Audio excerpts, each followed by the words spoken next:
Temps, espace, frontières de l'infini, bienvenue dans cette réalité aux moules possibilités.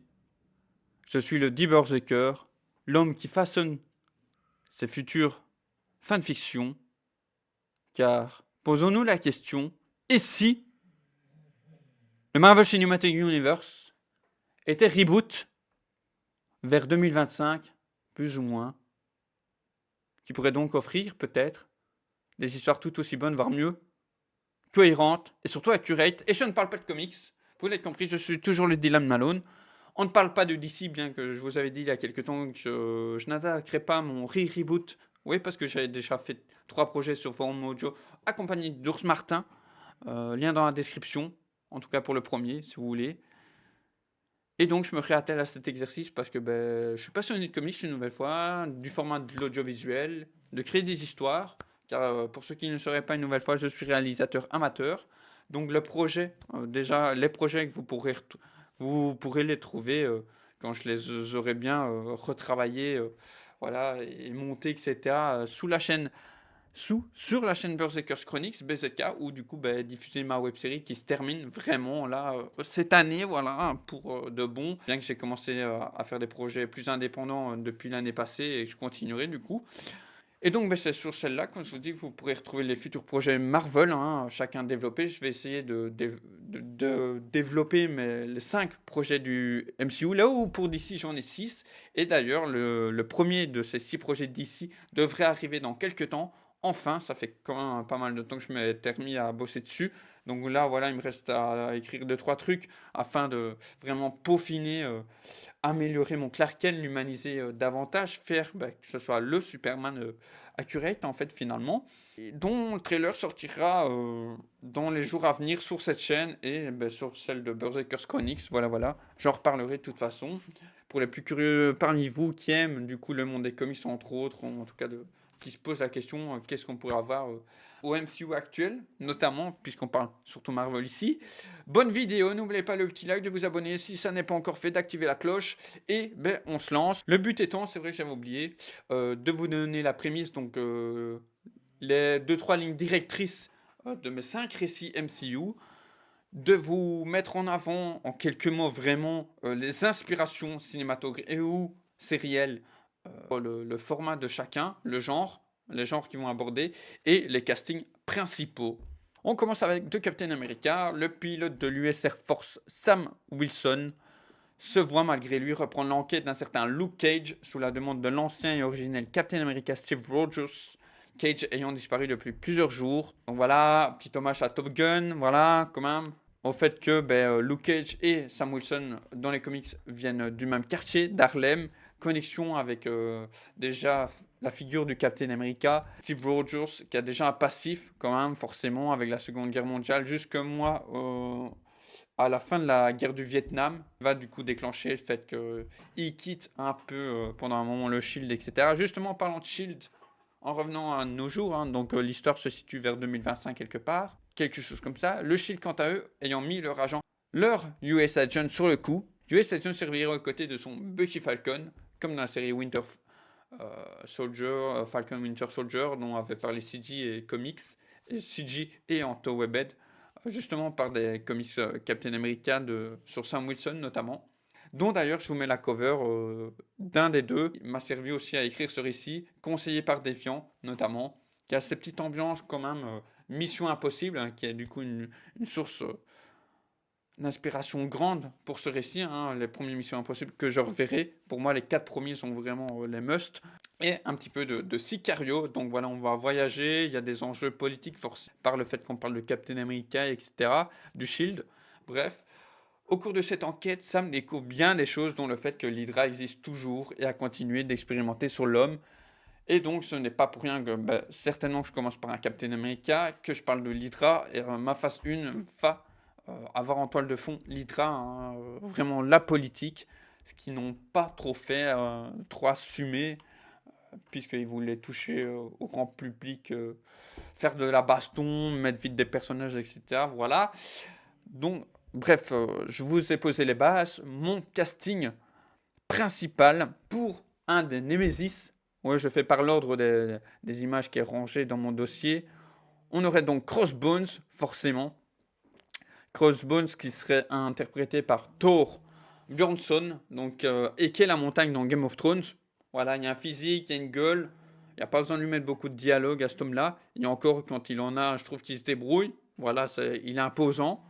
Donc clairement, c'est le genre de physique que moi je verrais si ce serait adapté de nos jours. Ensuite, en face de lui, dans l'équipe des Howling Commandos, ce serait un autre de Game of Thrones, Chris Eview, Christopher, qui jouerait Dum Dum Dumgan, donc pour ne pas oublier, qui était joué par Chris McDonough dans First Avenger et Agents of Shield.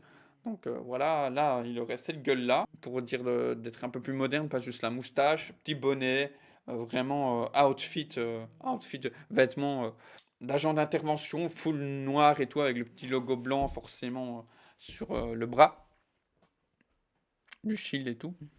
Du coup, moi, Sam Wilson serait incarné, ma vision, c'est vraiment, en plus, voilà, c'est pas pour dire, mais Deviant me l'a validé, puisque c'est vrai qu'il a le visage plus, j'aime bien Mackie, mais du coup, voilà, pour dire de réinterpréter, moi je prends l'acteur qui a joué Black Manta dans l'ancien DCEU, hein, voilà, c'est pas le DCU les mecs, hein, pour ceux qui mettent ça sur leur vidéo, c'est le DCEU, Extended Universe, finalement Extended pas tant que ça, hein. Donc bref, il y a Abdul Matim qui jouerait, du coup, c'est vrai qu'on me l'a rappelé, Wonder Woman, Wonder Man, prochainement dans la série du même nom, hein, pour le MCU, moi je l'aurais vu dans vraiment très bon en tant que Sam Wilson. Il a la gueule d'un, j'allais dire d'un Marines, d'un vraiment militaire, d'un pilote de l'US Air Force. Et puis c'est un bon acteur, hein, je l'ai vu dans la nouvelle version de Candyman. Voilà, je vous mets une image du costume qu'il aurait, forcément, dans la fin vraiment dans le dernier quart d'heure du film, forcément, parce qu'il y aurait tout un sens à ça. Harrison Ford, pour jouer forcément un vieux Steve Rogers, et c'est drôle aussi, euh, va jouer du coup dans Captain America 4 le président, général président Thunderbolt Ross, après après Feu, euh, je n'ai plus son nom, mais qui faisait les William Marshall dans Robin Hood de Ridley Scott. Captain. Oui, Luke Cage, c'est vrai. La gueule que j'aurais prise, c'est Denzel Washington. Voilà, ouais, voilà. Là, ce serait un MCU quand même qui aurait du budget. Donc, on continue. Deuxième projet. The Invisible Iron Man, quelques temps après sa cure de désintox contre l'alcool. Un récit aussi que vous pouvez retrouver, hein, sous format audio, lien dans la description des 3 premiers. Donc ça aura un sens finalement. Voilà, comme quoi, c'est par tout ce que j'ai appris ces derniers temps, tout ce qu'on met autant dans la narration visuelle que ou dans le scénario, du coup, doit avoir un sens. Ça, du coup, ça aura une petite, ça va jouer contre lui quelque part. Enfin, vous verrez. Le milliardaire et inventeur de renom qui est Tony Stark, plus communément appelé Iron Man, c'est le seul dans mes 5 récits qui est déjà en tant que justicier héros dans cet univers, part à la recherche du mystérieux anneau McLuhan, et ce, aux côtés de son grand ami Jin Khan, descendant du fameux Gengis Khan et PDG de Stark Innovations en Chine, plus précisément à Shanghai. Ça, globalement, ça renvoie à un comics récent. Je vous mets une nouvelle fois aussi la couverture, où on a Tony Stark qui s'allie d'une certaine manière par un enchaînement de situations à Victor Van Doom, Docteur Fatalist. Donc du coup, vous avez compris l'inspiration déjà un petit peu pour l'association des personnages. Et qui va tomber sur une certaine Madame Masque. Je n'en dis pas plus. Donc tout ça va globalement me servir pour ce récit. Voilà, voilà. Une sorte aussi de voyage à travers le monde, mais elle n'a pas inspiré des missions impossibles forcément par le petit contexte que je vous ai mis. On est sur un film d'aventure, et donc qui parle d'aventure, parle forcément Indiana Jones et surtout, et la dernière croisade, avec du coup cette association Indy et son daron. Donc voilà, on a cette petite figure paternelle, voilà, que j'ai déjà vue, hein, forcément 2-3 fois, que je reverrai peut-être, afin d'améliorer mon récit. Ouch, j'ai grillé, mais en même temps, je vous parle de Jin Khan, le mandarin, donc serait joué par Daniel Wu, qui sera accessible quand même dans un certain budget, pour le MCU. Daniel Wu qu'on a pu voir dans Into the Badlands, donc a déjà pratiqué un peu des arts martiaux, que moi j'ai un peu redécouvert dans un film du début des années 2000, dans Le Protégé, qui est un film banal, mais où du coup lui a le rôle principal. Et donc si vous voulez vous familiariser un petit peu avec son jeu d'acteur, ben voilà, aux côtés de Andy Lau, que finalement je a prévu pour le mandarin, et puis ben, ça a changé, c'est Daniel Wu qui est du coup plus jeune et tout, donc il aurait cette figure de paternel, un peu surtout fraternel aussi, le grand frère de Tony Stark. Tony Stark qui serait d'ailleurs joué par, dans mon univers, je rappelle, donc voici le costume, moi que j'imagine pour Tony Stark. Ben Robson, que vous avez pu voir dernièrement dans The Continental, qui était le personnage principal, bon acteur, hein, que moi j'ai découvert dans Vikings et qui a été aussi dans presque durant les mêmes années dans la série Bloodline, je crois une série australienne.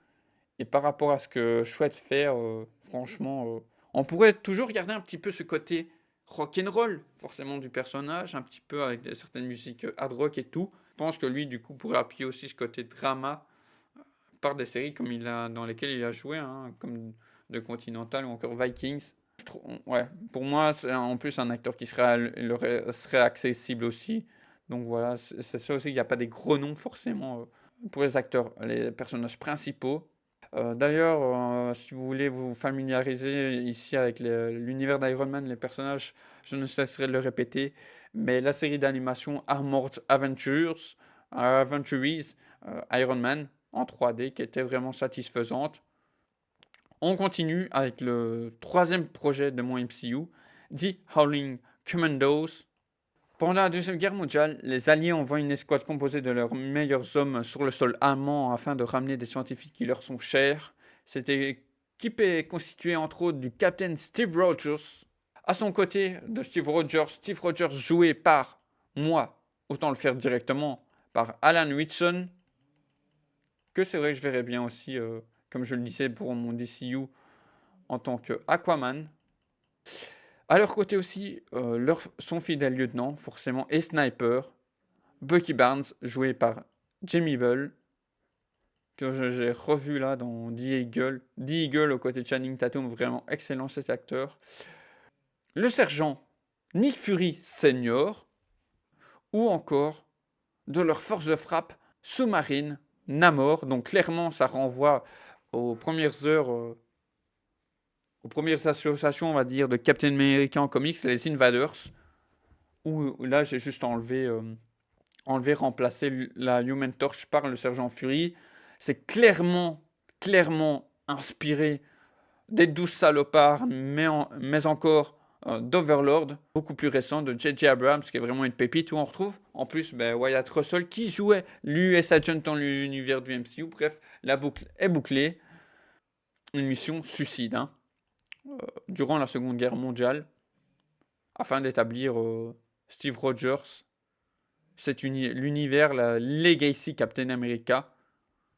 Nationality Ant-Man 4ème volet, suite à une agression dans l'université où il enseigne par un homme mystérieux lui ayant volé sa formule pour ses futures particules, le biochimiste, voire entomologiste, donc expert en insectes, Henry Pym, se cloître chez lui.